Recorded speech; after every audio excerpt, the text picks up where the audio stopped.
안녕하십니까. 다 함께하는 교회의 허일성 목사입니다. 믿음의 길에 함께하는 형제자매 여러분, 저번 시간에 하나님은 누구신가에 대해서 알아봤습니다. 신론에 대한 질문이지요. 우리가 고백하는 하나님은 천지를 만드시고 우리를 만드신 창조주이십니다. 그리스도는 누구십니까? 기독론에 대한 질문입니다. 우리의 죄를 대속하시기 위해 십자가에서 우리를 대신해서 죽으셨다 부활하신 예수, 그분은 하나님의 독생자이시요 또한 하나님 자신입니다. 교회는 뭐 하는 것인가요? 교회론에 관한 질문입니다. 우리의 죄를 대속하시려고 이 땅에 인간의 몸을 입고 오셔서 우리를 위해 십자가에 못 박혀 죽으셨다 3일 만에 부활하신 예수를 그리스도로, 그를 보내신 하나님을 아버지로 고백하는 사람들의 모임을 교회라 말하고 있습니다. 그래서 교회의 머리는 예수 그리스도요, 몸은 예수를 그리스도로 하나님을 내 아버지로 고백하는 성도들의 모임입니다. 기독교의 진리는 십자가에 죽고 그 다음에 사는 것입니다. 죄로 죽고 의로 태어나는 것에 기독교의 진리가 있다는 이 말씀입니다. 오늘은 성령께서 하시는 일은 무엇인가에 대해서 알아보고자 합니다. 전기불이 우리나라에 들어온 지 얼마 되지 않았을 때 시골에 사는 한 노인이 서울 아들집에 갔다가 밤에 전기불을 처음 보았습니다. 자세히 들여다보니 전구와 소켓과 전선이 전부였습니다. 시골로 돌아오는 길에 아들에게 이걸 부탁했습니다. 그리고 시골로 돌아와서 동네 사람들에게 햇빛 같은 전기불을 사놓으라고 자랑했습니다. 그리고 그날 저녁 어두워지면 자기 집으로 다 오라고 초청을 했습니다. 대낮같이 밝은 빛을 보여주겠다고 큰 소리를 쳤습니다. 노인은 전선을 연결한 뒤 스위치만 올리면 불이 켜지도록 만반의 준비를 해두었습니다. 드디어 저녁이 되었습니다. 동네 사람들이 모였습니다. 마치 우주선을 발사하는 기분으로 사람들은 카운트다운을 했습니다. 3, 2, 1, 0 점등. 어떻게 되었을까요? 스위치를 올렸지만 불은 들어오지 않았습니다. 왜 불이 들어오지 않았습니까? 전기선을 마당에 늘어놓은 빨랫줄에다가 메어놓았기 때문에 그렇습니다. 전기를 공급해주는 발전소와 연결된 전선이 아니었던 것입니다. 사랑하는 성도 여러분, 성령님은 힘을 공급해주는 발전소와 같은 분입니다. 성령이 하시는 일 중에는 초월적인 측면이 있습니다. 우리가 태양이 없으면 생존할 수 없는 것처럼 우리 인간은 하나님이 없으면 존재하지 않는 것입니다. 그런데 하나님은 인간 없이도 존재하시는 분입니다. 인간이 온 힘을 다해 하나님을 맞서도 꼼짝하지 않는 분이십니다. 또한 성령님은 내재적인 면이 있습니다. 성령은 냉담하지 않고 따뜻하게 우리에게 다가오시고 또 우리 안에서 늘 역사하십니다. 태양에서 나오는 빛과 열과 자외선 등은 우리에게 직접적인 영향을 주고 있습니다. 그렇지만 태양은 인격을 가지고 있지 않습니다. 그러나 하늘에 계신 우리 하나님 아버지께서는 성령으로 우리 안에 역사하시는 것입니다. 그래서 이번 과에서는 교회 안에서 활동하시는 성령의 역사와 성도들 가운데 역사하시는 사역에 대해서 살펴보도록 하겠습니다. 먼저 교회 안에서 활동하시는 성령님에 대해서 알아보고자 합니다. 성령은 교회 신조의 수호자이십니다.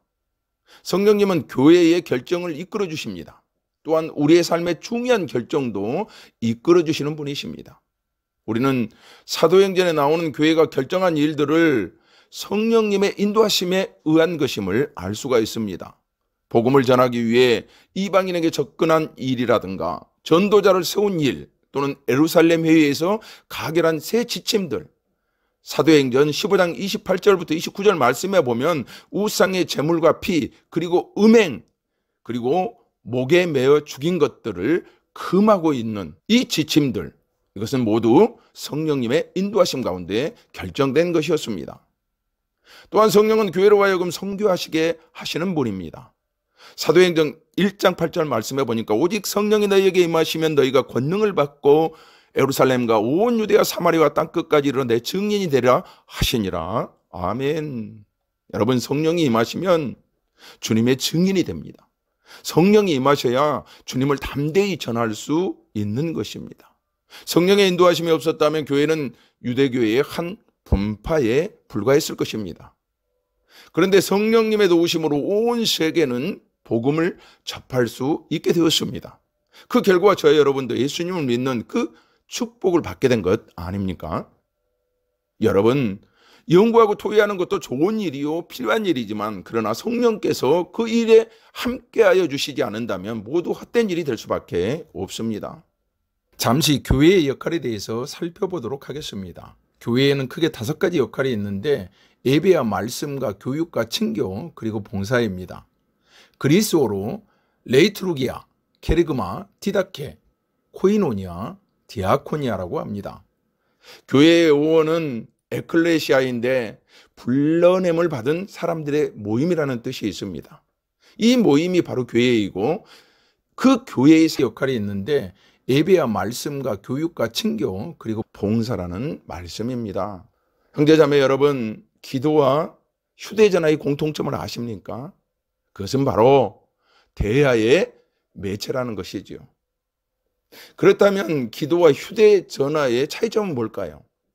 휴대폰은 사람과 사람의 대화의 도구이고, 기도는 사람과 하나님과의 대화의 채널입니다. 하나님과의 대화를 한다. 놀랍지 않습니까? 그것은 오직 기도로만 가능합니다. 우리가 기도하면 하나님은 반드시 응답하신다고 약속해 주셨어요. 에레미야 33장 3절 말씀에 보면, 너는 내게 부르짖으라. 내가 내게 응답하겠고 내가 알지 못하는 크고 비밀한 일은 내게 보이리라. 아멘.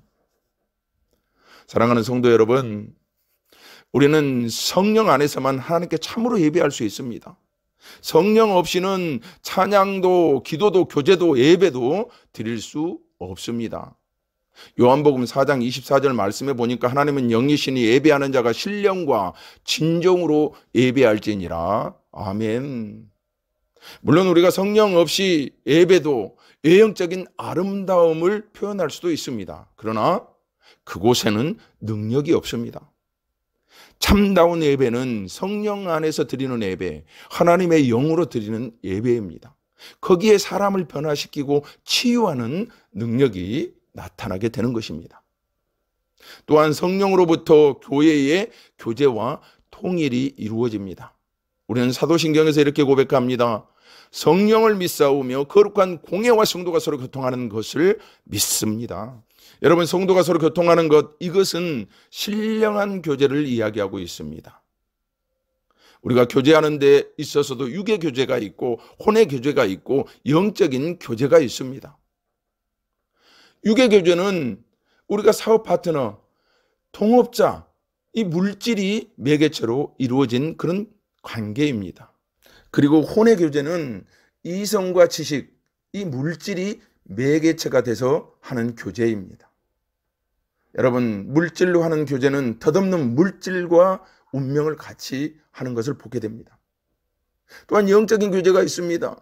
이것은 헤어져 있어도 영적으로 연결되어 있는, 영통하는 교제가 있는 교제입니다.